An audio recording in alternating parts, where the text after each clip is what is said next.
Kembalinya Dewa Perang, bab 1761-1770. Novel Tun.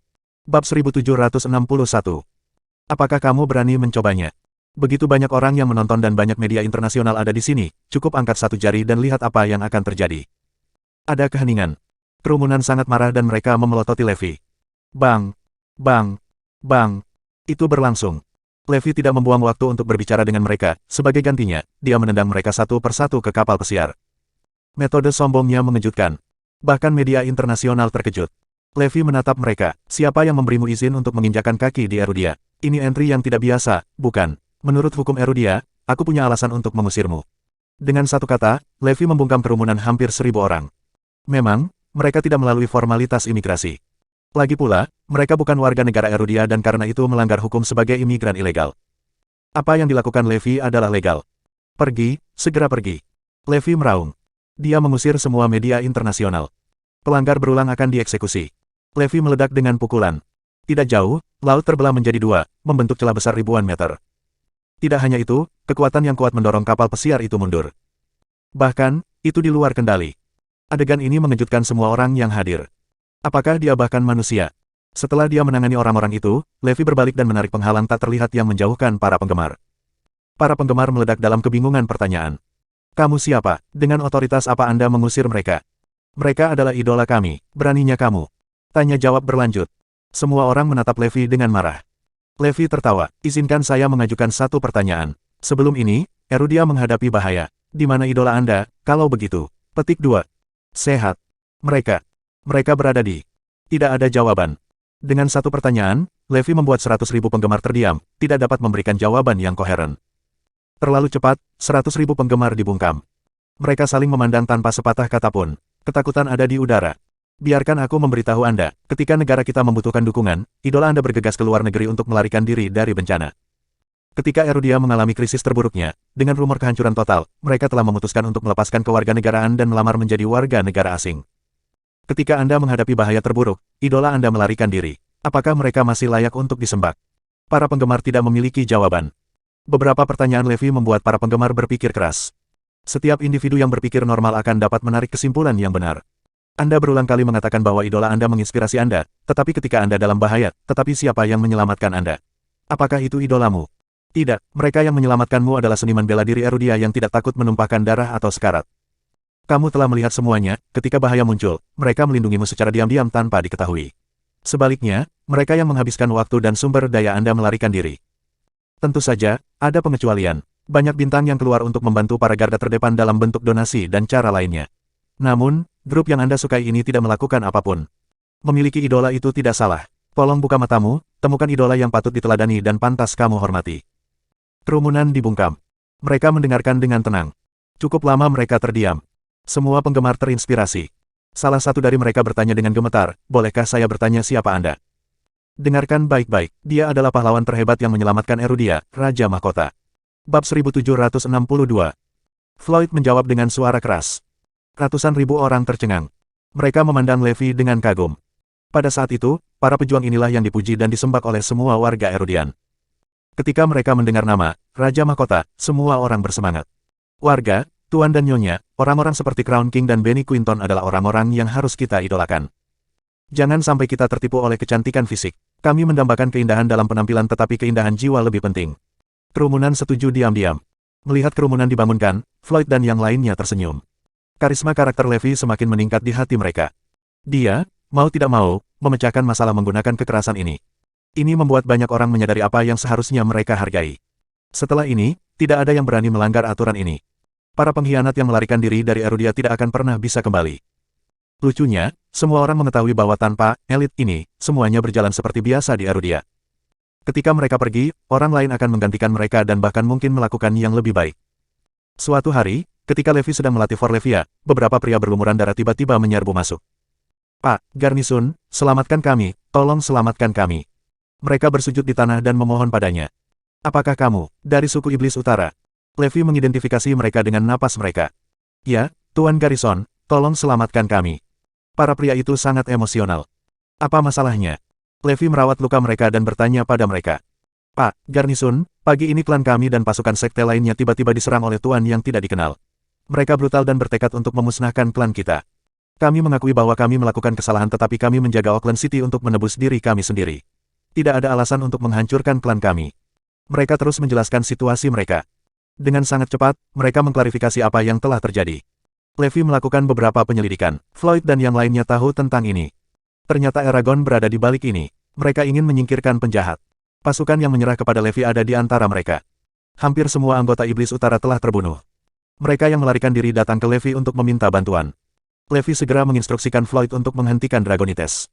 Ayah, seseorang akan datang. Forlevia memperingatkan Levi. Dari luar, bisa terdengar suara gerakan.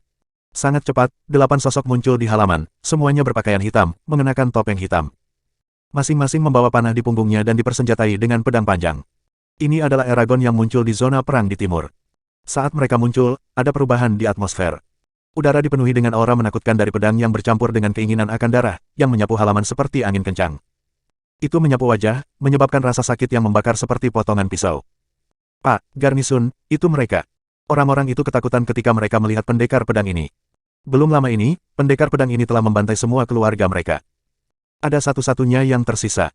Mereka merasakan ketakutan yang tak terlukiskan saat menghadapi para pembunuh ini. Berikan mereka kepada kami. Suara 8 pria ini serak dan menuntut. Maaf, ini rumahku. Anda tidak diterima di sini. Silakan pergi. Levi berbicara. Ini adalah kultus penjahat yang ingin Eragon hentikan. Saya menyarankan Anda untuk mengurus bisnis Anda sendiri atau mati bersama mereka. Para pembunuh itu haus darah dan mereka tidak mengindahkan Levi. Aku akan mati juga, hehe. Beritahu tuanmu bahwa ini adalah orang-orang Levi Garrison dan kamu harus meninggalkan mereka sendiri. Levi tertawa. Bab 1763. Levi Garnison, kami tidak peduli siapa Anda. Kami akan membunuh mereka apapun yang terjadi. Petik 2. Para pendekar pedang Eragon arogan dan percaya bahwa merekalah yang terbaik di dunia. Mereka sama sekali tidak menghormati Levi. Maka akan ada pertarungan. Levi tidak ingin membuang-buang waktu mencoba untuk berbicara dengan mereka. Segera, dia membuat gerakannya. 8 pendekar pedang ini kuat dan perkasa, hampir menghancurkan seluruh suku Iblis Utara. Namun demikian, mereka bukan tandingan Levi. Kedelapan orang itu hanyut seperti daun-daun berguguran oleh embusan angin kencang. Tepat pada saat ini, para Dragonite menjawab, mengatakan bahwa Eragon tidak akan berhenti membunuh para penjahat ini sampai mereka benar-benar dimusnahkan. Floyd, bukankah kamu mengatakan bahwa orang-orang ini milikku? Tanya Levi. Memang, tapi Dragonite mengatakan bahwa serangan di kota Auckland digagalkan oleh Eragon dan para penjahat ini tidak berperan dalam melindunginya. Mendengar laporan Floyd, wajah Levi berubah muram. Baiklah kalau begitu, aku akan pergi dan menyelamatkan mereka. Levi segera pergi dan segera sampai ke hutan di utara. Kekuatan utama yang pernah menyerah padanya sekarang dikalahkan. Mereka berkumpul dan berlama-lama di napas terakhir mereka. Dalam waktu singkat, setengah dari pasukan dibawa keluar. Ratusan Master Eragon akan segera mengejar mereka. Pada serangan pertama, korban yang tersisa akan hancur total. Pada saat yang genting ini, Levi tiba. Mereka menyelamatkan Auckland City pada saat bahaya besar. Biarkan mereka ditebus dengan tindakan heroik ini. Membunuh mereka berarti tidak menunjukkan rasa hormat kepadaku. Levi sangat marah melihat banyaknya mayat dan korban luka berat. Mereka harus mati. Siapapun yang melindungi mereka akan mati juga. Eragon tidak peduli siapa orang itu. Keputusan mereka tidak bisa diubah oleh siapapun. Itu dia. Dia adalah orang yang melukai 8 dari kita. Seseorang menunjuk ke arah Levi. Jadi, itu kamu. Hebat, tidak ada jalan keluar untukmu sekarang. Dengan itu, pertempuran untuk hidup dan mati akan terjadi. Lawan sudah siap, jadi situasinya tegang karena pertempuran hampir pecah. Dragonite khawatir kesalahpahaman akan semakin dalam, jadi mereka bergegas ke lokasi juga. Itu hanya salah paham. Kami telah menemukan bahwa mereka memang orang yang menghilangkan bahaya di kota Auckland. Mereka sekarang melapor ke Raja Mahkota. Dragonites menjelaskan situasinya. Pemimpin Eragon mencibir dan berkata, kalau begitu mereka dipaksa oleh Raja Mahkota untuk melakukan ini. Orang-orang ini adalah momok, dan yang terbaik adalah membasmi mereka. Jika Anda membiarkan mereka hidup, kerusakan yang mereka lakukan benar-benar tidak ada habisnya. Petik 2. Levi menyeringai, itu adalah pilihan saya, itu bukan urusanmu. Argumen terus berlanjut. Akhirnya, dengan bantuan negosiasi persuasif Dragonite, Eragon membiarkan penjahat yang tersisa hidup.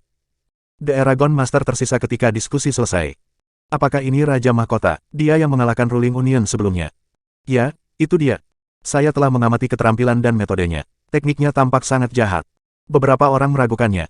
Ya itu betul, ini persis sama dengan iblis besar itu. Kuncinya adalah dia terlibat dengan aliran sesat ini dan saya mulai meragukan identitasnya. Jika posisi penting seperti Raja Mahkota dipegang oleh iblis besar, Erudia sudah lama terancam. Kami akan kembali secepat mungkin dan memberitahu guru apa yang terjadi. Saya pikir kita harus memberitahu The Cardinal Hall. Sementara itu, di lokasi lain, Prajurit Eragon dan klan Iblis Utara sampai pada kesimpulan yang sama. Mereka berbicara tentang Iblis Besar. Levi tidak pernah membayangkan bahwa pertemuan dengan klan pertahanan naga hari ini akan membawa bencana besar baginya di masa depan. Bab 1764. Mulai sekarang, kalian semua bisa menjadi pengikutku. Levi ingin merekrut mereka sebagai tim of Secret Warriors-nya. Di satu sisi, itu meningkatkan efektivitas tempur, dan di sisi lain, itu memberi Dragonite kepastian yang mereka butuhkan. Lagi pula, Eragon telah menyebutkan bahwa para penjahat ini adalah bahaya tersembunyi. Jika mereka dibebaskan, para Dragonite akan khawatir. Di sisi lain, jika mereka tetap dekat dengan Levi, mereka tidak perlu khawatir. Dragonite senang dengan keputusan itu. Dengan menyerap mereka ke dalam tim prajuritnya, Levi juga memperkuat kekuatan Erudia dalam pertempuran. Levi tidak kembali ke Northampton secara langsung. Dia dipimpin oleh Dragonites dan datang ke basis pelatihan rahasia Gamatech. Gamatech Lions mewakili teknologi paling canggih di Erudia. Ini mencakup penerbangan, senjata dan bidang lainnya. Saat mereka tiba di dasar, Levi merasa banyak pasang mata pada dirinya. Namun, itu bukan mata manusia, tapi robot. Laboratorium Dark Metal yang dibangun Biron secara diam-diam sebelumnya juga dianggap yang terbaik, tetapi dibandingkan dengan yang sekarang, itu adalah permainan anak-anak. Pangkalan ini jelas merupakan basis pelatihan teknologi paling canggih. Itu bisa menahan serangan dari seniman bela diri manapun. Segera, Winona tiba di pengadilan. Apakah kamu di sini untuk memeriksa situasi Jared? Winona tidak bertele-tele. Itu benar. Dia telah sangat bertanggung jawab sampai sekarang dan dia telah menunjukkan tidak ada perilaku yang tidak biasa sejauh ini. Dia juga orang berbakat yang paling yang pernah saya lihat. Ini hanya waktu yang singkat tapi dia telah membantu kami memecahkan banyak masalah. Winona menjawab. Levi mengerutkan kening. Semakin dia tampak normal, semakin kamu harus waspada. Dia licik dan licik. Pertama, dia akan melakukan sesuatu untuk membahayakan Erudia. Kedua, Anda mewakili teknologi tercanggih Erudia. Bagaimana jika dia membocorkannya? Levi melanjutkan. Winona mendengarkan dengan penuh perhatian pada Levi saat dia berbicara. Namun, Winona adalah orang yang sombong.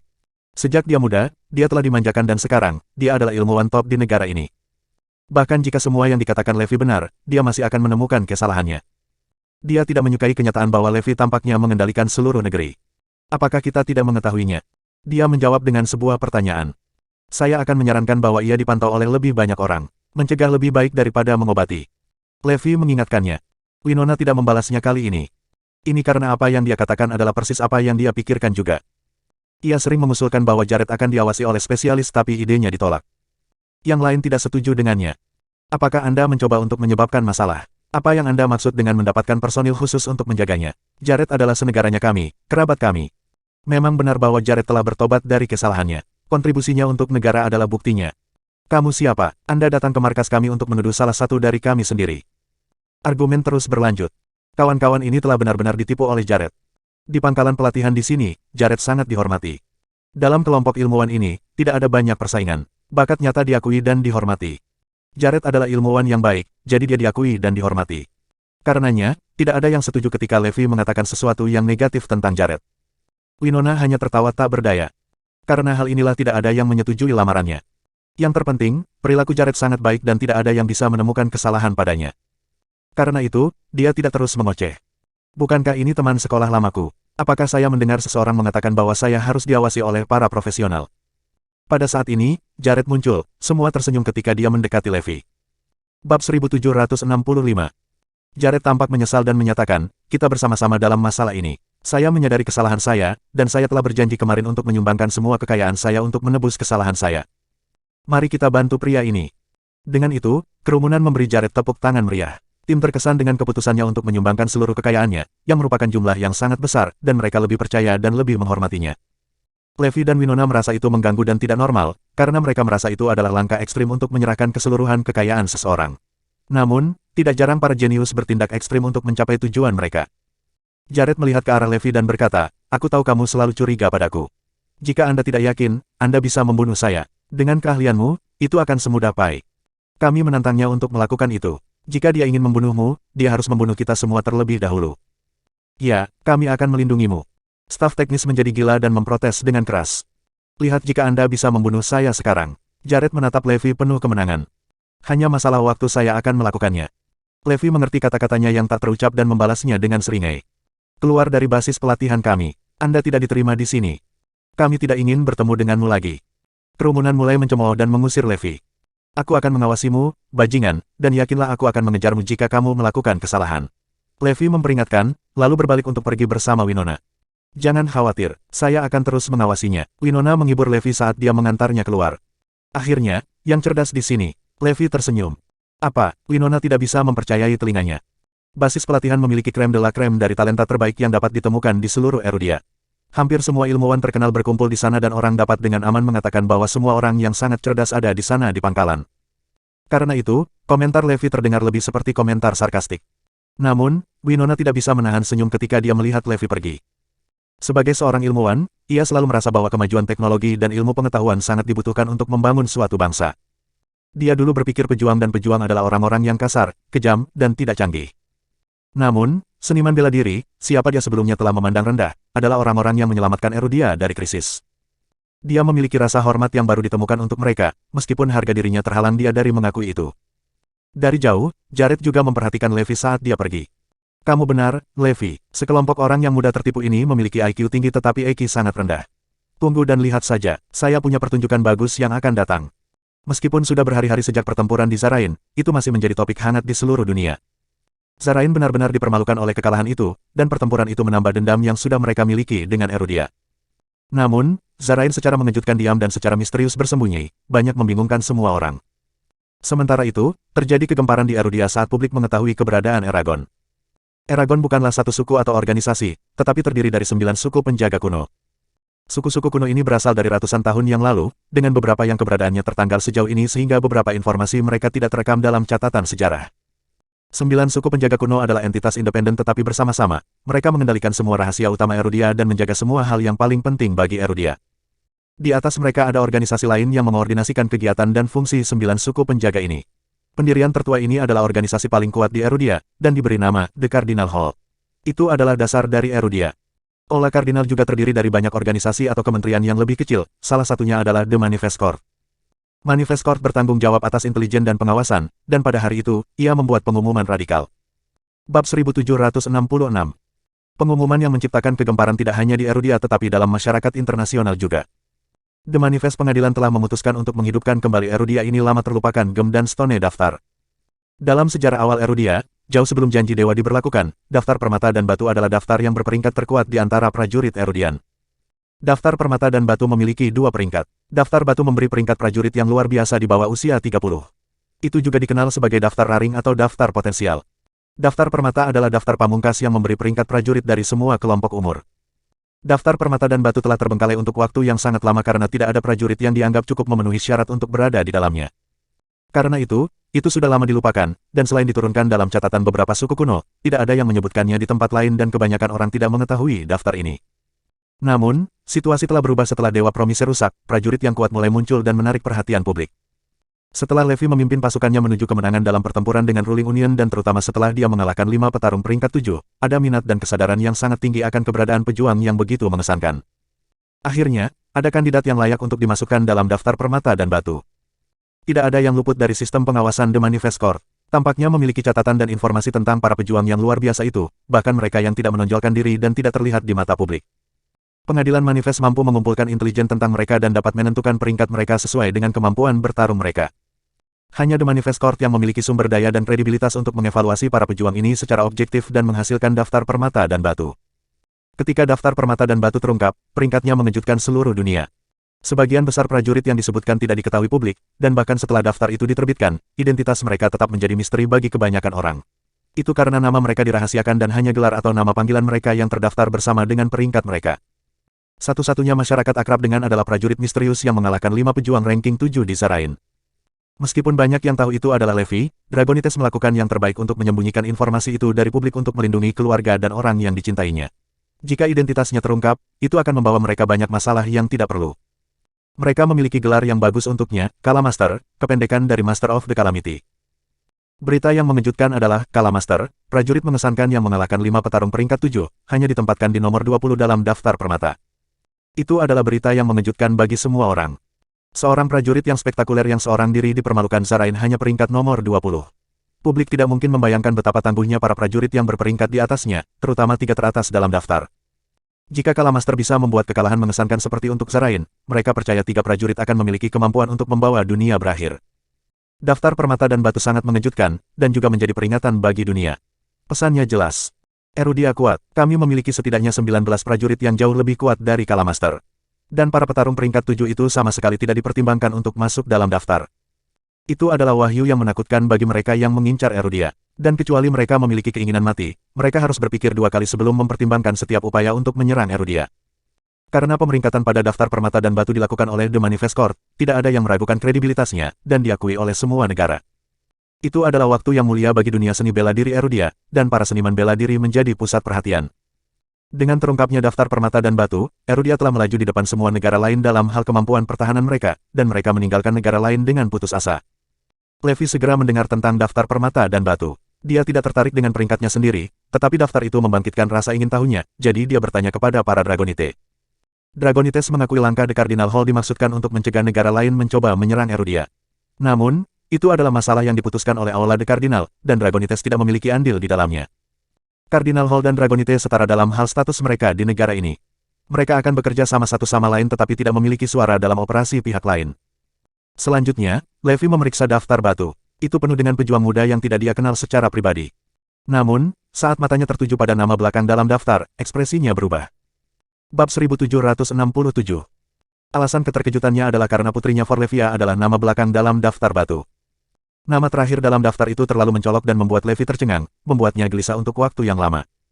Siapa yang mengungkapkan informasi tentang potensi Evie? Dia membuat upaya untuk menyembunyikan bahwa dari Lopez dan keluarga hitam. Adapun orang-orang dari Wildefield, mereka sangat ingin menjaga Forlevia dari mata publik, sehingga tidak ada kesempatan mereka akan bocor keluar informasi tersebut. Siapa yang mungkin membocorkan informasi itu? Levi tahu Forlevia tidak akan pernah memenuhi syarat untuk daftar batu berdasarkan kemampuannya pada saat itu. Meskipun dia telah bekerja dengannya untuk memperkuat fondasinya, dia tidak memberinya pelatihan apapun untuk meningkatkan keterampilan bertarungnya. Satu-satunya alasan yang mungkin baginya untuk diberi peringkat adalah jika mereka menilai dia berdasarkan potensinya. Itu berarti seseorang telah menemukan dan mengakui potensi tersembunyinya. Fakta yang paling mengejutkan adalah alasan yang diberikan oleh The Manifest Court untuk memasukkan Forlevia ke dalam daftar. Mereka mengatakan dia memiliki potensi langka yang tak tertandingi oleh siapapun dalam 1000 tahun terakhir. Itu segera menempatkan Forlevia dalam sorotan. Jika penilaian yang dibuat oleh The Manifest Court benar, itu berarti dia bisa menjadi nomor 1 di daftar batu dan kemudian nomor 1 di daftar permata di masa depan. Levi mengira seseorang telah dengan sengaja membocorkan informasi tentang Forlevia, tapi dia sebenarnya berada di radar The Manifest Court selama ini. Tidak ada yang lolos dari pengawasan mereka. Levi hanya bisa tersenyum masam. Baik ayah dan anak perempuannya ada dalam daftar. Satu ada di daftar permata, dan yang lainnya ada di daftar batu. Ironisnya, keduanya berakhir di bagian bawah daftar masing-masing. Peringkat Kalamaster mengejutkan dunia, sedangkan peringkat Forlevia mengejutkan Erudia. Meskipun daftar batu ditujukan untuk pemuda di bawah usia 30 tahun dan ingin pergi, masuknya Forlevia masih membuat kehebohan karena usianya yang masih muda. Diberi peringkat ketika seseorang baru berusia beberapa tahun tidak pernah terdengar, dan semua orang yang melihat daftar itu tercengang. Siapa dia? Bagaimana seseorang bisa memiliki potensi menakutkan seperti itu? Ketenaran Forlevia yang tiba-tiba menyebar jauh dan luas, dan komunitas internasional juga memperhatikannya. Fakta bahwa Erudia memiliki banyak prajurit tangguh seperti dalam daftar permata, ditambah prajurit super masa depan yang sangat diakui, berarti itu akan tetap tak terkalahkan untuk waktu yang lama. Ketika Levi bergegas kembali ke Northampton, dia menemukan bahwa daftar permata dan batu telah menciptakan kehebohan di rumah juga. Zoe dan semua orang di rumah tahu tentang peringkat Forlevia di daftar batu. Selain anggota keluarga dari keluarga Lopez dan Blake, beberapa anggota dari keluarga besar Westford juga bergegas, mengkhawatirkan Forlevia. Apakah kamu pernah mendengarnya, Levi? Zoe dengan cemas bertanya ketika dia melihat Levi masuk. Ya, saya dengar. Ini salahku karena tidak menyembunyikan rahasia dengan baik, jawab Levi dengan menyesal. Sebagai seorang ayah, wajar jika dia ingin melindungi Forlevia selama yang dia bisa. Sangat disayangkan berita tentang potensi tersembunyinya tidak dapat disembunyikan. Satu bisa membayangkan bahaya Forlevia akan hadapi di masa depan.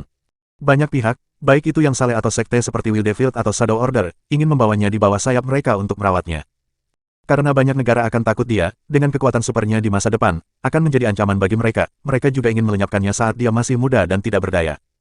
Semua orang di rumah tahu berada di daftar batu bukanlah kabar baik bagi Forlevia. Dia terlalu muda dan tidak mampu menjaga dirinya sendiri, dan mereka tidak berpikir mereka memiliki kemampuan untuk melindunginya juga. Jangan khawatir, aku di sini. Dengan saya di sekitar, saya ragu ada orang yang berani main-main dengan Evie, janji Levi. Anda, lupakan, ini masalah besar bagi Evie sekarang. Banyak orang yang mengincarnya sekarang, jadi kita mungkin tidak akan bisa melihatnya di masa depan. Oh, Evie yang malang, kenapa kamu harus dikaruniai bakat seperti itu? Para tetua memeluk Forlevia dengan erat di lengan mereka, sedih memikirkan semua bahaya yang bisa dia temui. Ini akan menjadi cerita yang berbeda jika Anda adalah Kalamaster. Tapi ku dengar Kalamaster dari Aragon, desah mereka. Karena Dragonite telah melakukan pekerjaan yang baik untuk menjaga kerahasiaan identitas Kala Master, Levi tidak dapat membantah para tetua, jadi dia hanya mencibir, saya adalah Raja Mahkota, jadi saya akan melihat siapa yang berani menyentuh putri saya. Bab 1768. Tidak ada yang memperhatikan apa yang dikatakan Levi, karena mereka asyik dengan diskusi mereka sendiri. Haruskah kita menemukan Evie sebagai pendukung yang kuat sekarang? Tidak hanya dia akan dilindungi dari bahaya, tetapi dia juga akan mendapatkan sumber daya yang baik untuk mengembangkan potensi maksimalnya. Korra yang disarankan.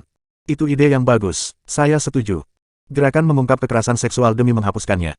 Sarannya mendapat dukungan bulat dari seluruh keluarga. Tapi kita harus memastikan pendukungnya kuat, dengan kemampuan yang cukup untuk melindunginya dari bahaya. Juga, kita harus berhati-hati, itu harus menjadi pihak yang benar. Kalau tidak, kita bisa menghancurkan hidupnya. Itu benar, akan menjadi bencana jika dia berada di tangan beberapa aliran sesat. Ketika Levi mendengar pendapat mereka, dia mencibir dan berkomentar, bagaimana Anda mendefinisikan siapa yang benar dan siapa yang jahat? Ini adalah dunia yang diatur oleh survival of the fittest. Yang disebut kultus tidak selalu jahat, dan sebaliknya. Levi merasa tidak ada perbedaan antara Wildefield, yang diklasifikasikan sebagai pihak yang benar oleh banyak orang, dan sekte yang diakui publik seperti Shadow Order. Mereka berdua menggunakan Forlevia, kultus jahat seperti Shadow Order pantas untuk dihilangkan, tetapi orang-orang dari Wilderfield itu tidak lebih mulia. Mereka baik kepada Forlevia hanya karena nilainya bagi mereka. Apa itu omong kosong? Apakah Anda ingin mengirim Evie ke kultus? Para tetua mencaci. Levi memutuskan untuk mengabaikan mereka. Dia tahu Forlevia akan aman selama dia bersamanya. Dia tidak tertarik dengan diskusi yang dilakukan Zoe dengan keluarga sehubungan dengan menemukan Forlevia sebagai pendukung. Dia menaruh pikirannya untuk menulis manual pelatihan tentang keterampilan bertarung dan strategi pertempuran sebagai gantinya. Rencananya tidak hanya untuk melatih Team of Secret Warriors tetapi juga untuk meningkatkan standar para warrior di Erudia secara umum. Setelah menganalisis kekuatan dan kelemahan prajurit yang ada, dia mulai menulis manual pelatihan yang disesuaikan untuk kelas prajurit yang berbeda. Misalnya, ia memiliki manual pelatihan dasar untuk rekrutmen massal. Bagi mereka yang memiliki keterampilan dan dasar yang lebih baik, seperti Resimen 5 Perang Besar, dia menulis beberapa manual pelatihan tingkat tinggi untuk mereka.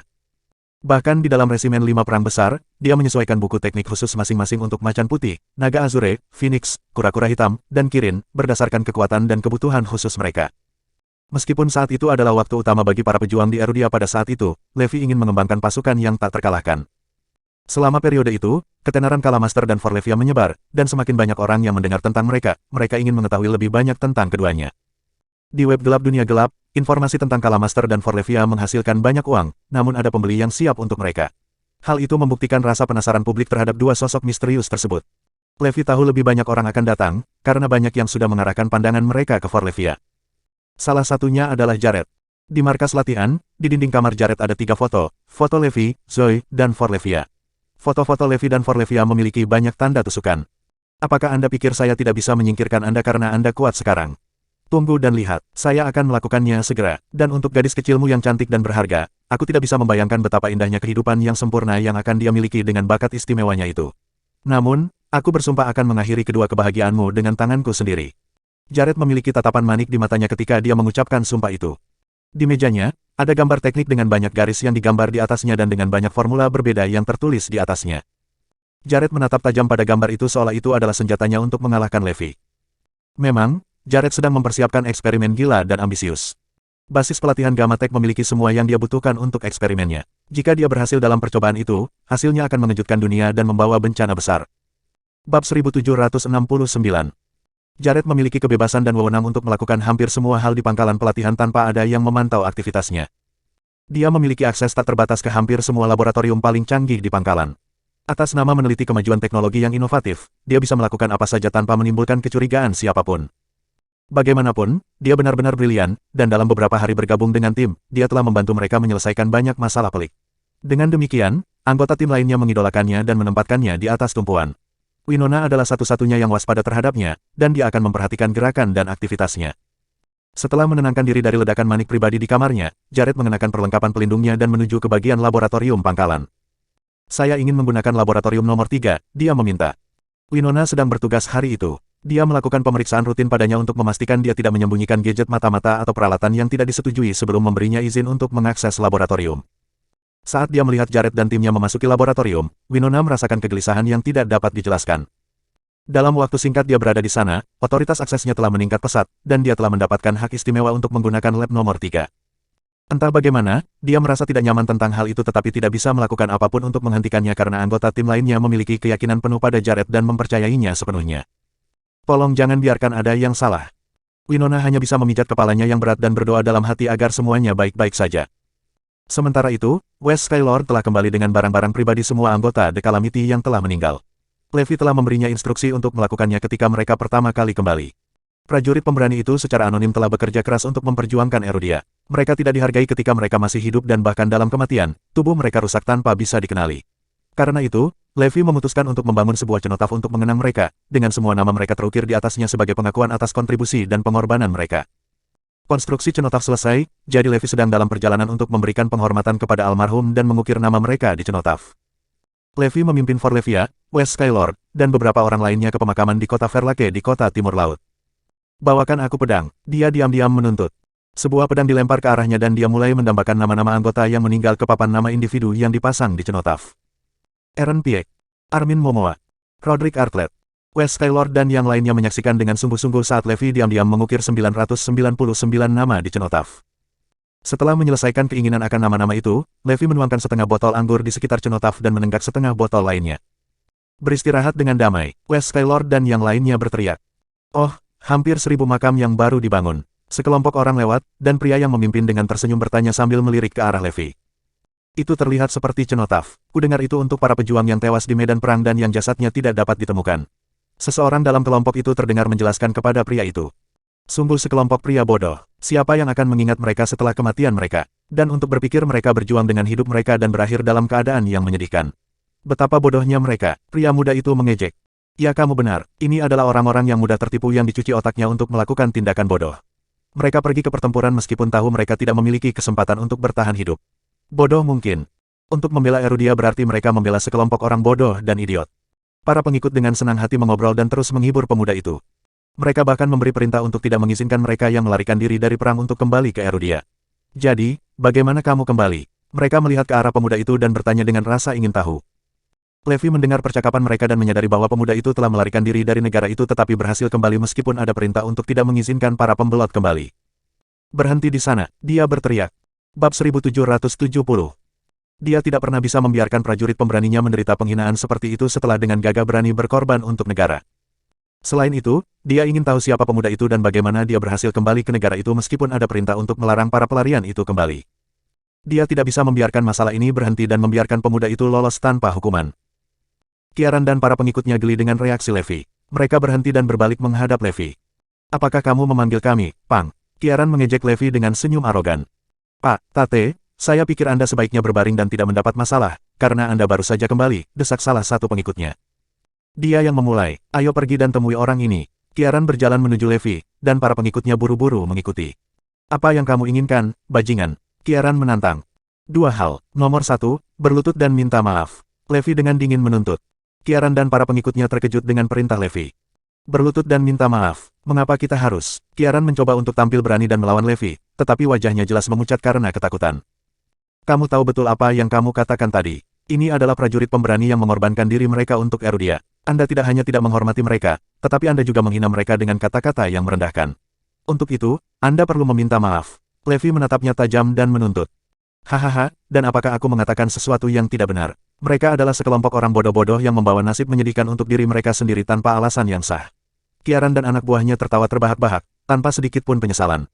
Ya, menyedihkan tapi bodoh, bukan? Dan mereka bahkan membangun sebuah cenotaf untuk mereka. Sungguh lelucon, orang-orang itu melanjutkan dengan penghinaan mereka. Mata Levi menyipit karena marah, dan suasana menjadi tegang. Anda harus meminta maaf atas penghinaan itu. Satu kesempatan terakhir untukmu, berlutut dan minta maaf. Dia memperingatkan dengan keras. Levi telah berubah menjadi monster yang marah, dan Kieran bisa dengan jelas merasakan aura mengancam yang dia pancarkan. Namun demikian, dia dengan bangga mempertahankan pendiriannya dan mengancam, apakah kamu tahu siapa aku? Siapa kamu hingga menuntut aku berlutut dan meminta maaf? Levi menatapnya dan berkata, itu adalah pertanyaan kedua yang ingin saya tanyakan. Sebelum Kieran bisa merespon, Levi menjentikkan kakinya dan mendaratkan tendangan di kaki Kieran. Memukul. Kieran langsung berlutut. Dia tidak menyangka Levi akan menyerang, dan yang lebih mengejutkannya adalah kekuatan Levi. Kieran bukan orang lemah, dan Levi juga bisa merasakannya. Namun, di matanya, kehebatan Kieran bukanlah apa-apa, dan dia bisa dengan mudah menghancurkan Kieran dengan satu jari. Bang, bang, bang. Levi dengan cepat melepaskan tendangan, dan sebelum ada yang menyadari apa yang terjadi, semua anak buah Kieran berlutut di tanah, meratapi kesakitan. Meminta maaf, Levi bertanya dengan tenang. Tidak mungkin, kenapa harus saya? Kieran mengangkat kepalanya tinggi-tinggi dan dengan bangga menatap Levi dengan tatapan maut. Plong. Levi menempelkan wajahnya ke tanah dan menggosoknya ke tanah yang keras, membuat wajahnya memar. Kieran merasakan rasa sakit yang membakar di wajahnya dan mulai berteriak histeris. Aku akan minta maaf. Aku akan minta maaf. Kieran harus tunduk pada Levi. Dia dan anak buahnya berlutut di depan cenotaf dan dengan enggan mulai meminta maaf kepada para pembela Erudia yang pemberani. Hanya keberuntunganku untuk bertemu denganmu di sini hari ini. Saya tantang Anda untuk tetap kembali selama 10 hingga 15 menit lagi. Kieran mengeluarkan tantangan kepada Levi. Ketika Levi tetap diam, Kieran menganggap itu sebagai tanda ketakutan dan mulai mengejeknya. Ayo, apakah Anda seorang pria atau pengecut? Apakah kamu terlalu takut untuk melakukan itu? Apakah kamu lupa aku bilang aku menginginkan dua hal darimu? Sekarang waktunya yang kedua, Levi mengingatkan. Itu membangkitkan rasa ingin tahu Kieran, dan dia menyeringai, mari kita dengarkan. Apalagi yang kamu mau? Katakan siapa kamu, bersambung.